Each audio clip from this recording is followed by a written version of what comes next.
E aí, meus caros amigos, como é que vocês estão? Nem sei se essa luz tá boa. Tá boa? Acho que tá. Como é que vocês estão? Espero que vocês estejam bem. Voltando para esse canal mais uma vez. Será que dessa vez eu fico aqui? Espero que sim, né? Espero que eu não suma nesse canal mais uma vez, porque eu sempre sumo. Porque, cara, infelizmente estou muito na correria. Muitas coisas acontecendo. Domingo agora eu preguei 2 vezes. Hoje eu preguei mais uma. Tô bem na correria. E é engraçado até porque o tópico que eu preguei foi corrida da fé. E a gente vê que ao longo do Novo Testamento, Paulo, ele muitas vezes ele compara a vida cristã como uma corrida. Que um dos motivos que Paulo, ele compara a vida cristã com uma corrida é porque na época que Paulo escreve isso, um dos jogos mais populares, um dos esportes mais populares que existia na época era a corrida. Então ele consegue fazer uma comparação de algo que está acontecendo no momento para trazer uma reflexão para os seus leitores. Eu acho isso muito incrível de Paulo, como ele compara a vida cristã com uma corrida, onde ele diz que os corredores eles se preparam e tal para ganhar um prêmio que é perecível, porém nós corremos uma corrida por um prêmio eterno. Outra vez onde ele diz assim para que nós nos preparemos nessa corrida, quando ele compara dizendo que vocês não sabem que muitos correm, porém só um ganha o prêmio. Eles se preparam com um treinamento tão estrito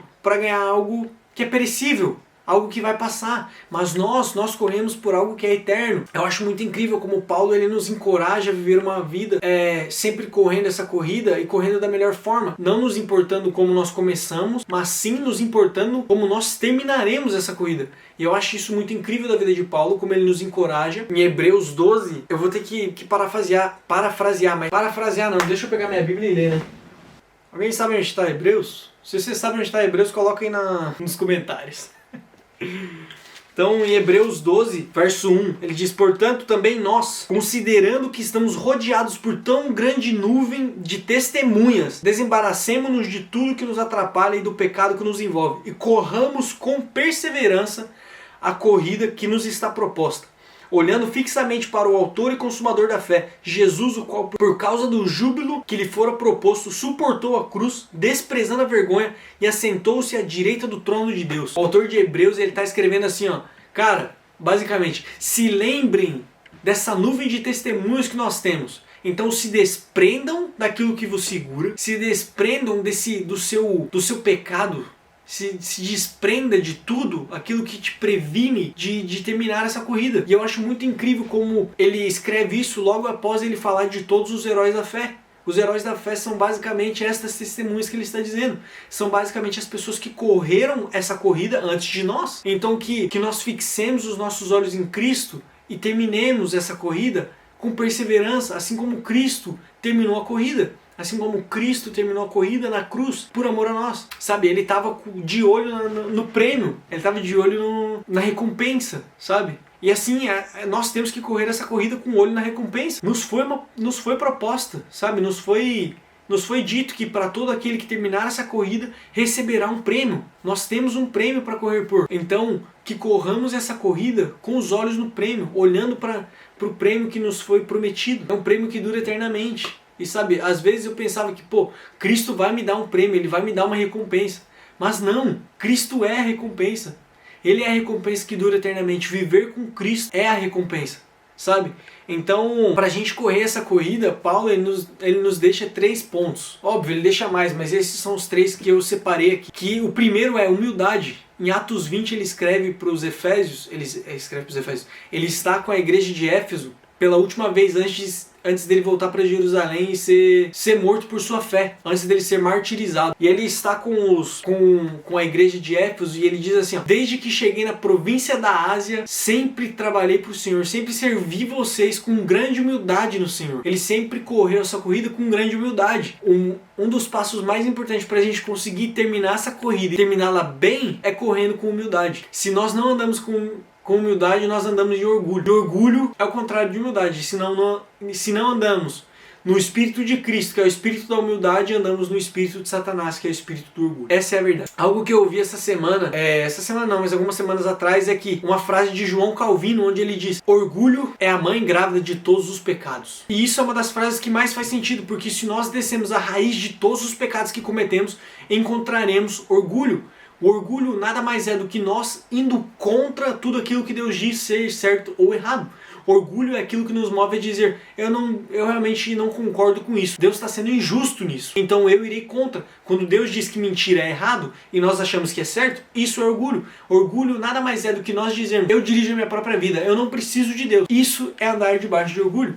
E outra, quando andamos em orgulho, sabe quando nós oramos e Deus não nos responde? Nós nos frustramos, certo? Nós nos frustramos. E algo que eu queria trazer para você hoje é uma reflexão de te encorajar. Quando Deus não responder às suas orações, acho que é um grande sinal para você poder perguntar para Deus, Deus, eu estou orando em orgulho? Tenho orgulho no meu coração? Pedro diz que Deus, ele se opõe ao orgulhoso, mas ele dá graça ao humilde. Aos orgulhosos Deus se opõe, ele não responde aos orgulhosos. Eu não estou dizendo que toda vez que você orar e Deus não te responder é porque você está andando em orgulho, não. Mas tem grande chance de Deus não estar te respondendo por você estar andando debaixo de orgulho. O segundo ponto, qual Paulo diz que nós devemos correr essa corrida, com perseverança. Que Paulo diz ali que em Atos 20, logo após ele dizer que ele anda com humildade, que ele sempre serviu com humildade, ele continua dizendo, mesmo em meio a todas os trials, né?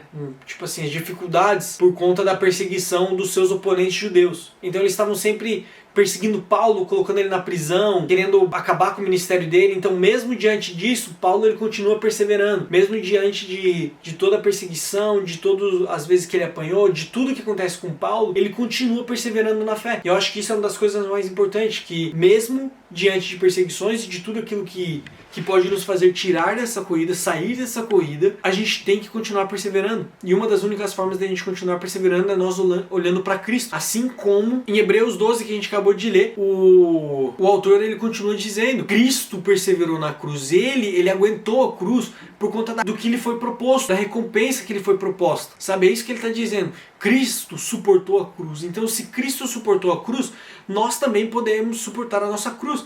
Não porque nós somos bons, não porque somos cristãos incríveis, mas porque Cristo superou, nós podemos. Nós temos que manter os nossos olhos nessa cruz. E quando nós olhamos para a cruz de Cristo, nós não apenas olhamos um convite para correr essa corrida ou um convite para o amor, para amar a Deus, mas nós vemos uma grande prova de que nós somos amados por Deus. O principal para que nós terminemos essa corrida e terminemos bem, porque não é apenas terminar a corrida, mas é terminá-la bem, é entendendo que nós não corremos essa corrida porque queremos, mas nós corremos essa corrida porque Deus nos ama. Não é nós correndo essa corrida na nossa própria força, tentando amar a Deus e agradar a Deus, mas é nós correndo essa corrida debaixo da humildade de Cristo, debaixo do senhorio de Cristo, entendendo que nós somos amados por Deus. Eu creio que se não o motivo principal pelo qual Paulo conseguiu terminar essa corrida, foi porque ele entendia que ele era amado por Deus, não porque ele tentava amar a Deus.